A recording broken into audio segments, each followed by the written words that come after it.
So I read that neither of you wanted to do this joint venture at first. Is that true, Tina? We had our, shall we say, reservations. Both of us have done so many things in the past to do with startups and launches, and we actually were very much aware of what was required in terms of turning around Newsweek and merging it, of course, with the Daily Beast. So we recognized the amount of work it would take, which indeed it has. But when you looked past the amount of work involved?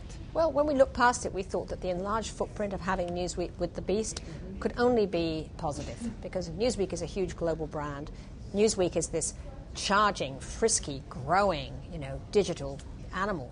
And bringing those two things together, the sort of the legacy brand with the new surging brand, just seemed like a great combination to us. The criticism that was widespread, and you obviously heard it, was how are you going to join two ventures that are both losing money and make it a success? This was splashed across newspapers and websites when the news came out. Was the criticism off from the beginning, or did you have the same concerns?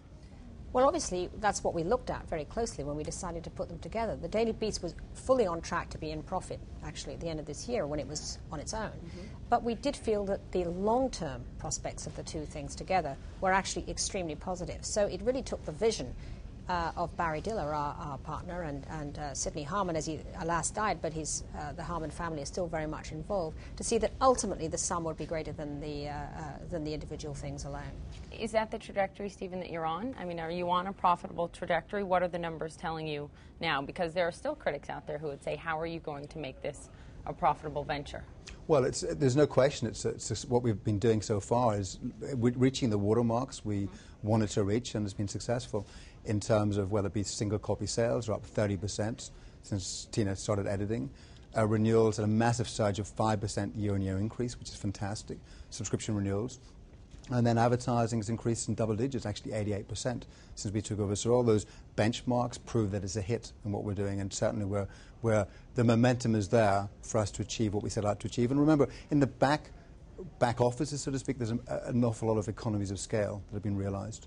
What are the readers telling you? How are they reacting to making a statement? Well, they're reacting very positively. The numbers are all up. So they're clearly reacting positively. I feel that the biggest and most important metric is the increase in the blow-in and bind-in cards, those cardboard, things irritating those irritating things that you wonderful. fill in, and because they're up 5%. People still do that. And they still do that. And that really says to us, here's a reader who has sampled it, liked it enough to tear it out and send it in. Archaic though it may be, it's still a very good metric for editing. In March, when I interviewed Barry Diller, I asked him about this, and he said, right now it's an experiment. It will take me 6 to 8 months to know if it's worked. So, we're about at Check the it 6 out with month. Barry. Check it out with 6 Barry. month mark. He seems well pleased with the direction. Yes.